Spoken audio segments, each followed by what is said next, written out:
right, hey, good morning. It's Jamie. I am going to try to do this in one take. No edits, no revisions, just raw video about hard money loan, about a hard money loan today. So I have about 4 videos I need to post. I find it's difficult for me to, they start to pile up. So I've said that before. But anyway, today we are putting a contract together for a single family house with a approved, I guess you can call it in-law apartment in the basement. Now the person that we're buying this from inherited the property. Their mother had passed away, and the brother had also passed away, her brother passed away, who was finishing the basement for an apartment to live in. So life's unexpected of things that can happen, unfortunately. So we make plans, and that's why you can only do the best that you can with the options that are available. And you might not get it perfectly right, but you want to weigh out the probabilities and your experiences, and hopefully some positive feedback and input from other people that have done it before, which is one of the reasons I'm sharing this today. If you want to get into this, so this property here, if you do a conventional loan, and you go through traditional lending, right, like Fannie Mae, Freddie Mac, right, then the rates are a little better, not much better, and you can put less money down.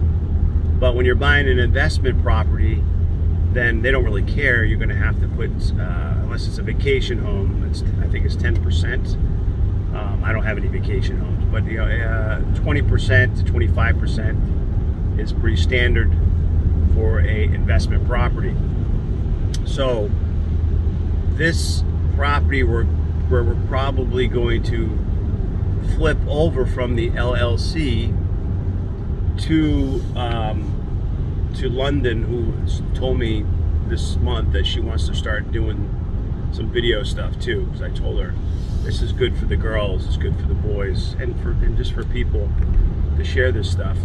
And a lot of the network, a lot of the contacts I made are as a result of free information.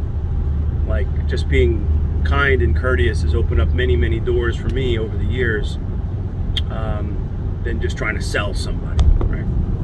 So we have an LLC for real estate that when you're doing a hard money loan, for example, they pretty much, most that I know, they require that you have a business, S Corp, C Corp, LLC. I don't know about a DBA. I think LLC. That's what we did, was an LLC. So when you go to buy this property, we have to put 20% down. I mean, you could put 15% down, but we do 20%, and you have to pay a point on the purchase price. So if it's $500,000, you're gonna have to pay $5,000, basically. And if there's usually like other fees as well. I think it's she has a $1,500 fee on top of that. So there's $6,500, and then you're gonna pay 10% in this case. Some guys I've spoken to that do hard money charge you 3 points, and they charge you 12 to 12.5%. So they're taxing you to give you the money. And a lot of them do want you to have experience, like, have you done flips before? Have you had rental properties? How many have you done? They want all that stuff for underwriting. So it may be a little tougher for some folks to get that. And you're like, why would I even want that? I'll tell you why. You may not have liquid $10 million, $5 million, $1 million, $500,000. And if you don't have it, or even if you do, there's certain situations where you come into buying a property where I've lost them because of urgency, hesitation. Procrastination is a killer, they say. So some of these properties that have come available for us, specifically me, because a lot of the ones I find them, right? They come across my desk, and they're all kind of unique and stuff. But they'll say, "Hey, do you want to buy this property?" And I'm like, "Yes." And what happens a lot of times is that kind of sets momentum to other things going on. Where I remember one time recently, the person said, I was out to dinner and with my spouse, and the person in the conversation was talking about how they just sold their house and they got this much money and they closed within a day. And then I got to thinking, right?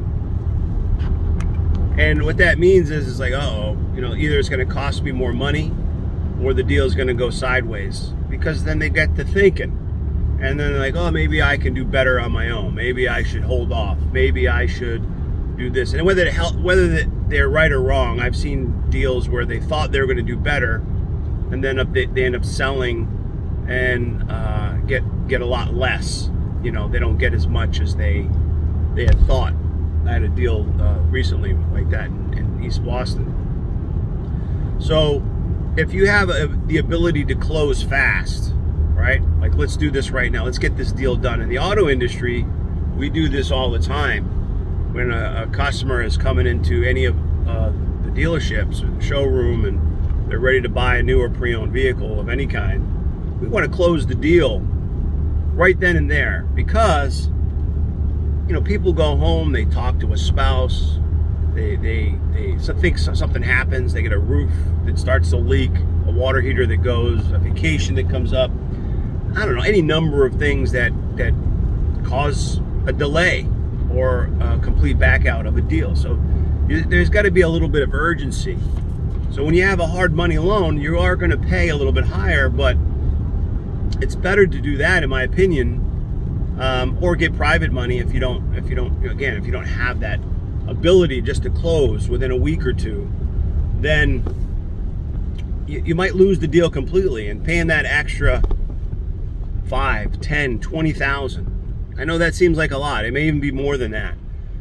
Is still, when you net it out between what you can pay for the property, after your rehab costs, after the interest that you pay, like on the 10% loan on this specific house, this house is $475 is what or $485 is what we're paying, and we're getting $10,000 towards closing, credits, meaning like closing costs, which is great.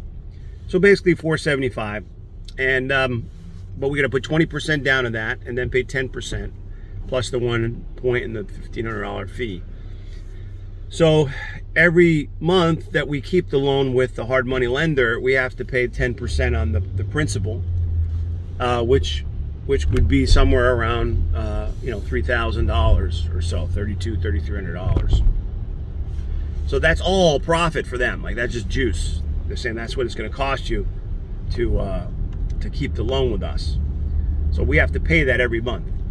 So obviously, there's nothing going down in the principal. You don't want to carry that for very long because that eats into your profits. So let's say it's 3 to 6 months, right?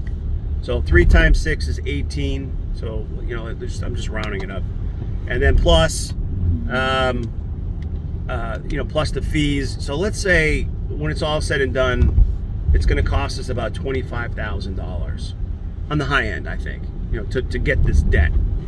Now, I feel like this specific property we're getting somewhere around $100,000 good. Like meaning we're in an equity position, more than 100. But I'm just saying, like, just if I just turned around and just cleaned it up and just flipped it, I think we could make 100,000. Like, do nothing, just clean it out and just put it right back in the market. I think we could get $100,000 profit before taxes. So if we renovate it, it's either we're going to rent it out the 2 floors because it is basically a legal 2 unit, even though it's not.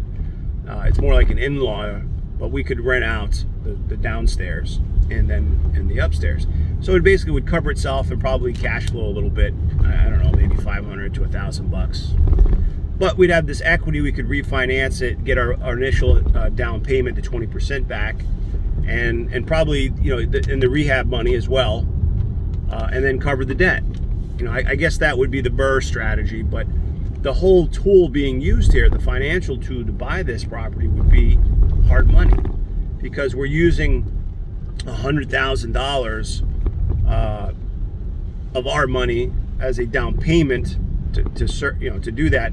Then we have to come up with probably another X amount of money. I don't know the exact number yet. I have the contractor going through there today to say, okay, kitchen, bathrooms, hardwood floors need to be just buffed out, update a plan, just depending how crazy you want to get. There's things that you spend on a project, and we don't want to spend insane. We're not moving there. It's not going to be our house. It's just going to be a house that we want to make presentable. And at the same token, someone else that comes in may not exactly like what you do. Now, if you make it kind of modern and general, where people are like, oh, this is nice, and it becomes appealing where someone wants to move in and they don't have to do anything or much of anything. And if they want to change some stuff, they can. But the appliances would be new, the fresh paint, buff floors, functional fireplace, nice yard, like all those things. Maybe you'd only have to spend $25,000 to $75,000. I know that's kind of a wide window, but say somewhere in the middle of that, you're good. You'll do pretty well.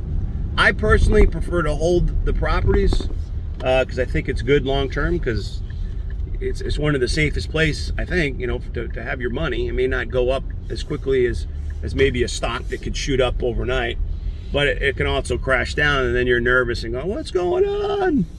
Why is this company, the shares plummeting down so low? And it becomes nerve-wracking for people because they're watching their portfolio dip down. I was just having a conversation with the Capital One regional director. He's over the entire northeastern region. He's been with Capital One for 22 years, and we were just talking about that and about the future of banking. And he was a little nervous, and he's my age, and he was talking about his kids and investing and his goals and stuff like that. So there is a lot of uncertainty with other things, but if you're going to use a tool like hard money, you can't look at it like what's the rate, what's the cost, because you are going to pay to use this product. And it may not, if you don't need it, great. Like if I got to tell you, and I'll wrap this up. I had asked the seller in this case, I just kind of, like when a doctor examines you, sometimes they go, okay, we're just going to check you out here and see, oh, that seems fine. They check you out, right? They're checking to see if you're in good health standings. So I did kind of a spot check to say if the seller would consider owner financing, and I have my own kind of way of doing that. And I'll just say, hey, would you consider holding? You own it outright? Would you consider holding the note? And say she was like, no, I just want to get rid of it. So there's no point in me pushing a tender topic. If she just wants to move on, then I gotta just move on to the next thing. All right, so that ain't gonna work. The reason I want to do that is because I'd rather use my cash to do the renovation and just say, hey, look, I'm gonna put the money in to the house. We're gonna go into contract, and I'll close within 6 months, right? And I'll put the money in. Is that okay? And sometimes people are like, yeah, that's fine, because what they got to lose? They're gonna get free renovation to the house, $100,000, $200,000. And if I default, if I don't go through with it, then they win, right? Like they get a house that's renovated, which gives them more value when they go to sell it. But I think in this case, this person was a bit flighty and undecisive, and there's a lot of risk. So it's better off just to pay the extra money and just get it done. And this is the best product at this moment for us to get this handled. So as you watch this video, I don't know who you use. There's lots of hard money lenders out there. There's private money lenders. They have different requirements. They're all similar, but you know they do have different stipulations that you have to meet to meet that. You know, if they say, look, this is what I require, experience, percentages, upfronts, all that kind of stuff. But you could find one. There is always one out there that is willing to work, you know, with you. And it's a good way to lock in a profit at the end of the day, right? Because at the end of the day, this specific project that we're talking about, which I think I took a bunch of videos, and I'm going to document this house from start to finish. I think that will be helpful to see, like, okay, this was a single family. It's already framed up downstairs, and this is what Jamie and London decided to do with this property. They flipped it, they kept it, you know, they rented it out, whatever. So I'm going to showcase that. But I wanted you to see, or at least for me to talk about, how, you know, we're buying this specific property, what some of that cost is, and some of the process along the way. So I know this video is a little longer, but hopefully there's some good stuff in there, kids or friends, that might help you, or even just identify with and bounce it off and say, yeah, no, I do it better, Jamie. I do it this way. And I'm like, hey, let me know. But or if you might have some questions about that. Because for me, I figure a lot of this stuff out as I go, and through conversations with people is how I've been able to do it. So I will see you guys next time. I'm just going to post this video as soon as I finished. And so I apologize, sort of, if it's not, you know, perfect. Okay, I'll see you guys later.